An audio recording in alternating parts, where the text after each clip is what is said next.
Aliás, hoje não é feriado, é amanhã, mas tem muita gente que emendou, mas hoje é um dia muito importante que a gente tem que destacar também, porque hoje é o Dia Mundial do Diabetes. A doença não tem cura, é silenciosa e, segundo a Organização Mundial da Saúde, atinge 16 milhões de brasileiros. O diabetes começa quando o corpo não produz insulina ou produz de forma insatisfatória. Mas o que muita gente não sabe é que o diabetes pode afetar também a visão. Tem outras consequências que depois eu vou falar, né? Nós vamos explicar certinho o que é o diabetes, quais são os sintomas, né? Como identificar que a pessoa tem, né? Mas é importante a gente falar sobre uma das piores consequências, que é a perda da visão, né? E eu fiz uma reportagem hoje pela manhã, veja aqui. É difícil saber entre a multidão quem tem diabetes, doença crônica onde o corpo não produz ou não consegue empregar adequadamente a insulina. Sempre o médico fazendo exame, controlando. Doce, você sabe que você gosta, mas não pode comer, né? Tem que evitar. A doença é silenciosa, não tem cura e está cada vez mais presente entre a sociedade. Não escolhe idade, raça e nem classe social. Segundo a Organização Mundial da Saúde, em todo o país, 16 milhões de pessoas convivem com a doença. Muitas delas nem sabem ainda. Seu Romildo era uma dessas. Caminhoneiro aposentado, abusava da comida e começou a sentir os primeiros sintomas há 32 anos. Foi feito uns exames uma vez em 80 para ver se eu tinha tendência para ter diabetes e não tinha tendência para ter diabetes. Aí em 5 anos apareceu. O almoço na estrada, viajando, era sempre rodízio, né? Que a gente comia à vontade, porque era o que mais tinha na estrada, né? E tomava refrigerante junto, porque era o que acompanhava. Doce era aquele que aparecia na frente que você gostava, comia. Controlando a alimentação e fazendo uso de comprimidos, o aposentado passou a levar uma vida quase normal. Só que no último ano começou a notar alterações na visão, uma das consequências do diabetes. Bom, a vista foi aí no decorrer de uma, eu não sei te falar essa hemorragia, porque aí eu fiquei foi um dia à tarde, aí eu fiquei naquele dia, eu fiquei cego do olho esquerdo, fiquei cego aquele dia, aquela noite. Aí foi no médico, aí falou, ó, já, o que tinha que acontecer já aconteceu, já estourou a veinha, né? Agora nós vamos ter que cuidar das outras. Aí foi onde começou a cuidar das outras, queimando os pontinhos das outras tudo, né? Dos dois olhos. A diabetes ela é uma doença vascular, então ela vai prejudicando os vasos sanguíneos da retina. O primeiro problema que ela pode causar é o edema macular diabético, que é um inchaço na parte central da retina que vai provocando o embaçamento da visão. E o segundo problema é quando esses vasinhos da retina, eles realmente se fecham e por conta disso crescem novos vasos na retina, que a gente chama de neovasos. E esses vasos são frágeis, podem se romper, sangrar e a pessoa ter uma hemorragia maciça que realmente deixa a pessoa cega, assim, tem tratamento, mas no momento que sangra a pessoa fica completamente cega. Atualmente, com o avanço da medicina, muitos tratamentos oferecem melhor qualidade de vida para quem convive um longo período com diabetes e começa a sentir os efeitos da doença. O tratamento a laser é um deles, mas o Dr. Rodrigo afirma que o acompanhamento preventivo é a melhor forma de evitar consequências mais graves na visão. Até pouco tempo atrás a gente só tinha o laser, né? Então o laser ele impedia a progressão natural da doença. E agora, há alguns anos, saíram algumas drogas que a gente pode injetar dentro do olho do paciente, em centro cirúrgico, com anestesia, mas a gente injeta dentro do olho do paciente e muitas vezes a gente consegue até recuperar uma parte da visão que a pessoa já perdeu. E para os casos mais graves, que já tem hemorragia, já tem tração na retina, aí só cirurgia mesmo, mas são casos mais complicados. O mais importante é controlar a glicemia, né, o exercício físico, dieta, tomar os remédios e ir no médico frequentemente, conforme for passado para ele. A prevenção ainda é o melhor remédio. Com certeza. Olha, nós vimos aí uma das consequências do diabetes, né? Mas tem muitas outras. Nós estamos recebendo aqui no estúdio do Balanço Geral o doutor Antônio Carlos Pires, que é endocrinologista, né, para falar mais sobre o diabetes. Boa tarde, doutor. Boa tarde. Como é que está? Poderíamos ser parentes, mas não temos grau de parentesco, né? A gente estava comentando aqui. Doutor, é muito importante se falar sobre o diabetes, né? Primeiramente, o que é o diabetes? Então, é muito importante. Em primeiro lugar, eu gostaria de agradecer a oportunidade que a TV está dando a gente para comentar sobre uma importante doença, como você já disse. É uma doença altamente prevalente, quer dizer, nós temos muitos indivíduos. No mundo todo, nós temos 415 milhões de pessoas com diabetes. Temos 300 milhões de pré-diabéticos. Se nós somarmos diabéticos e pré-diabéticos, nós temos quase mais de 700 milhões, quase 1 bilhão de pessoas nos próximos anos com alterações de glicose no sangue. O que é diabetes? Diabetes é uma doença, um conjunto de doenças, né? Aqui uma reportagem muito importante sobre a oftalmopatia diabética, né? Sobre a complicação ocular no diabetes, mas nós temos outras complicações. Agora, o diabetes evolui com glicose alta, então ele é um conjunto de patologias e que o denominador comum é a glicose elevada, né? E essa glicose elevada, principalmente, como o colega Dr. Rodrigo comentou muito bem ali, ela comete pequenos vasos, são chamados microvasos, e um exemplo é o da reportagem do olho, que são os vasos da retina.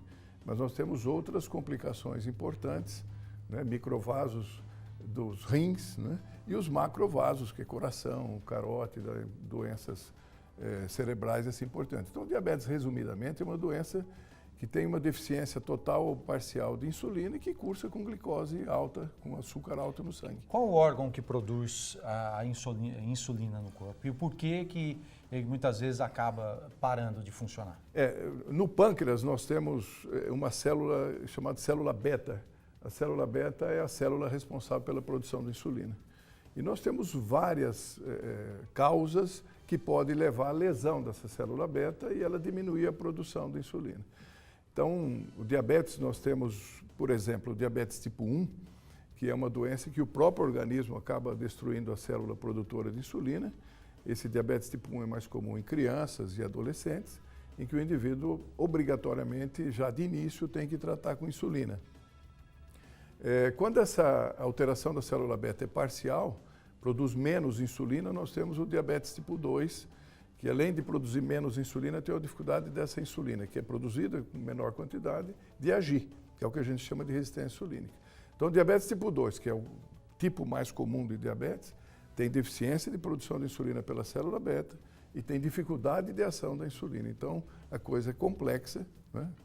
Para entender, mas é uma patologia complexa. Tem muita gente que fala, acho que eu tenho diabetes porque eu comi muito doce. Eu levei uma vida sedentária durante a minha infância, a minha adolescência, a vida adulta. Existe essa relação?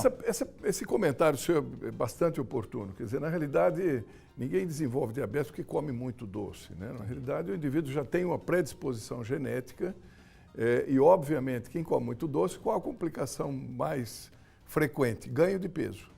Quando eu disse que a insulina tem dificuldade de agir, e quem tem obesidade, quem tem peso alto, acaba tendo uma dificuldade ainda maior de ação dessa insulina. Então, comer muito doce leva à obesidade.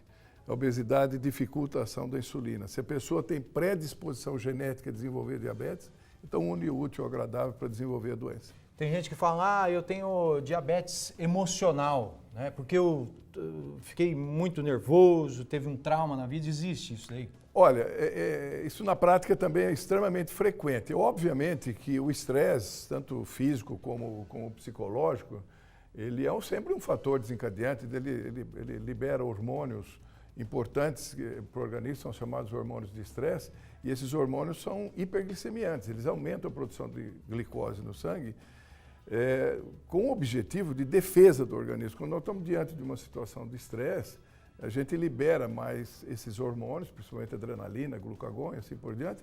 Esses hormônios levam a uma produção pelo fígado de glicose aumentada e, consequentemente, para defender. Quando eu tenho diabetes, eu tenho uma deficiência de insulina e esses hormônios que são aumentados, então nós vamos ter uma somatória entre hormônios que aumentam a produção de glicose e a deficiência da insulina que faria com que transportasse a glicose do sangue para dentro da célula, onde é o lugar certo da glicose ficar, e não no sangue, em excesso, entendeu? Doutor, hoje a gente pode dizer que o diabético pode conseguir ter uma vida normal, né, diante de toda a tecnologia aplicada, a ciência cada vez mais sem dúvida. avançada. A reportagem mostrou ali de complicações oculares e assim por diante. Qual o objetivo fundamental de tratar diabetes, que é uma doença pouco sintomática, principalmente o tipo 2? Muita gente tem diabetes e leva a vida sem tratamento adequado. Logicamente que essas pessoas que não tratam adequadamente têm um risco 2,5 a 3 vezes maior do que quem não tem diabetes de ter complicações, tanto de pequenos vasos como de grandes vasos, 10 anos antes de quem não tem. Agora, quem trata adequadamente o diabetes tem uma vida praticamente igual ao indivíduo que não tem diabetes. Quais são os sintomas principais? Os sintomas mais Que comuns... podem ser diabetes, né? Exatamente. Os sintomas mais comuns é o indivíduo, pela deficiência de insulina, aumenta a glicose no sangue. Aumentando a glicose no sangue, o indivíduo vai urinar mais. Ele urina mais porque a gente chama de diurese osmótica. Ele, no fato de urinar bastante, obviamente tende a desidratar. Então, o indivíduo tem um fenômeno de compensação que é tomar água. Então, nós chamamos de poliúria, polidípsia, beber muita água. Então, é um mecanismo para evitar a desidratação. Então, beber muita água e urinar muito. Vontade de consumir bastante doce também? Não, isso não. Isso é mais uma coisa comportamental. Né? Agora, outro fator importante, dependendo do tipo de diabetes, por exemplo, crianças, isso aqui é importante a gente colocar, crianças ou adolescentes que, independente de genética na família, não depende muito de genética, o diabetes tipo 1, a manifestação clínica é bastante importante com urinar muito, beber muita água e emagrecimento acentuado, às vezes num curto espaço de tempo, entre 2 a 3 semanas. Às vezes a criança com 7, 8 anos, que já tinha controle dos esfíncteres, não fazia mais xixi na cama, de repente começa a fazer xixi na cama. Isso é um dado clínico importante para as mães de uma criança de 6, 7, 8, 9 anos, como ela começa a urinar mais e ela tem um sono muito profundo, às vezes ela acaba urinando de novo na cama. Isso é uma sintomatologia bastante precoce que tem que ser valorizado para diagnosticar precocemente. É hereditário o diabetes? E tem muita gente que fala que ela pula de geração, né? A pessoa tem aqui, uma geração pula. Isso é muito variável. É variável. O diabetes tipo 1, que é o da criança, do adolescente, mais frequentemente, ele não tem muita importância genética. Isso é um fenômeno autoimune. Portanto, é, como diriam, entre aspas, um acidente na vida de uma criança. Né? Os anticorpos, o sistema imune vai destruir a célula produtora de insulina, que é a célula beta. Agora, no diabetes tipo 2, que é o mais comum, o fator genético tem uma importância muito grande. Ainda nós não conhecemos muito bem quais são os genes envolvidos nisso, mas tem mais de 50 genes envolvidos. Nós chamamos de doença poligênica. Então, a genética tem uma base importante. Então, geralmente, na história clínica, durante a consulta, você vai ter algum parente na família, com certeza. Se pula a geração ou não, isso não tem grande importância, mas você vai ter uma vertente de base genética nessa doença. O importante é procurar um profissional e buscar uma melhor qualidade de vida. Exatamente. Muito obrigado, doutor, pela sua participação. Eu que agradeço a oportunidade e hoje é um dia importante exatamente para a gente trazer para a população o que é diabetes, que é quanto mais cedo se tratar, melhor seria o resultado a posteriori. Tá obrigado certo. pela Muito obrigado, doutor. Aliás, diabetes que pode trazer outras consequências, como amputação de membros, problemas nos rins também. Então, a pessoa tem que buscar, né, sempre estar ao lado aí de um profissional, fazendo exames preventivos, porque se tiver alguma alteração, né, vai buscar uma melhor qualidade de vida.